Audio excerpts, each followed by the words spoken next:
Hablamos nuevamente del tema que preocupa a nivel internacional, que es la situación en Ucrania, en la frontera con Rusia, en las regiones separatistas que se han transformado en ese episodio de violencia que venía latente entre Rusia, Estados Unidos y la OTAN, y un escenario que ya viene en conflicto desde hace mucho tiempo. Estamos con Ignacio Utin. ¿Cómo estás, Ignacio? Bienvenido. ¿Qué tal? Buenos días. Bueno, tu mirada está puesta siempre en Europa del Este, en Rusia, en todo ese sector que culturalmente tiene una topografía muy distinta a lo que después la política y la geografía han transformado el lugar, ¿no? Sin lugar a dudas. No es lo mismo la población que los gobiernos en general. Y esta región en particular, la región del Donbass, tiene algunas características que hay que tener en cuenta a la hora de analizar estos conflictos. En principio, que es una región muy diferente, cultural, políticamente, incluso económicamente, del resto de Ucrania. En el resto de Ucrania, digamos que el idioma mayoritario es el ucraniano, mientras que en esta región el idioma predominante es el ruso. De hecho, en la región de Donetsk, el 90% de la población tiene por idioma nativo el ruso. Y además, como si esto fuera poco, es una región en la cual alrededor del 30% más o menos de la población es étnicamente rusa. Y un punto fundamental, además, es que es una región particularmente industrializada, a diferencia del resto de Ucrania, que es predominantemente agrícola.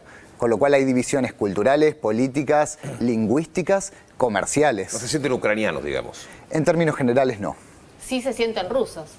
Sí, hay buena parte de la población que se siente rusa, pero también hay un importante sector que dice no soy ucraniano, no soy ruso, yo soy de acá, del Donbass, de esta región en particular. Hay una identidad particular de esta región. Ahora, ¿cómo se llega a este escenario, no? Porque uno empieza a revisar, bueno, a raíz de toda esta situación y vemos que Ucrania perteneció al Imperio Ruso, luego estuvo integrada a la Unión Soviética, luego cae el muro de Berlín. Digo, suponíamos que el mundo bipolar había finalizado y se empezaba a hablar, bueno, de esto del multilateralismo, y aparece otra vez Estados Unidos y Rusia en el centro de la escena.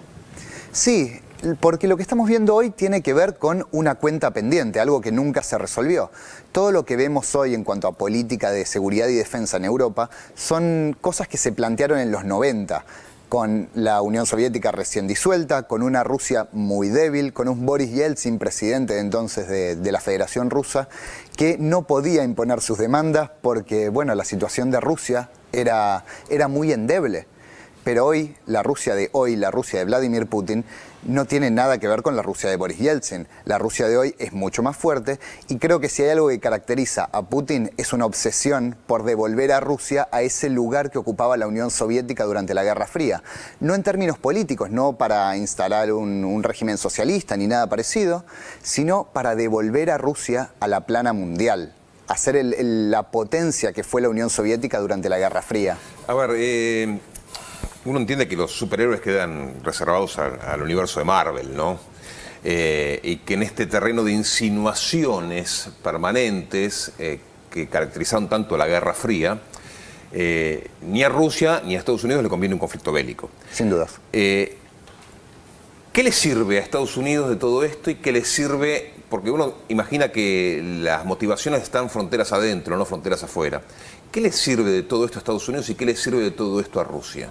A Estados Unidos lo que le sirve es ganar mercados, es ganar aliados, porque si se difunde la imagen de Rusia como no solo como un villano, sino como una amenaza inminente a Ucrania y a todo el resto del continente europeo, se fomenta de alguna forma una dependencia, que países como Ucrania sientan que dependen en un 100% de la OTAN, por ejemplo. Si no se unen a la OTAN, no tienen ningún tipo de protección, no tienen ningún tipo de resguardo. Y eso obviamente repercute en las relaciones comerciales, en el incorporarse, por ejemplo, al mercado europeo. Y comentaba antes justamente la cuestión de las diferencias en cuanto a producción de Ucrania. No es casualidad que en el este, en la zona donde hay más industria pesada, sea la zona que se levantó en armas hace casi 8 años, porque es justamente la región que sería más afectada una vez que Ucrania, por ejemplo, se incorporase a la Unión Europea, porque obviamente la industria ucraniana no puede competir de ninguna forma con la industria alemana, con la industria francesa, italiana, que obviamente tienen mucha más experiencia y producen determinados bienes de mayor calidad. ¿Qué podemos suponer que puede pasar? Digo, se llegó como al punto máximo, ¿no? Rusia declarando la independencia de la zona este de Ucrania, la reacción de Estados Unidos, de Francia, de Alemania. Digo, ¿es posible llegar a un acuerdo como se llegó en 2014? Bueno, de hecho, la OTAN señalando que el acuerdo de Minsk de 2014 no se estaba respetando.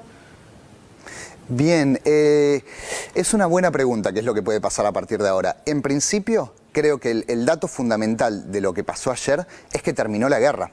La guerra en el Donbass, que llevaba casi 8 años, terminó.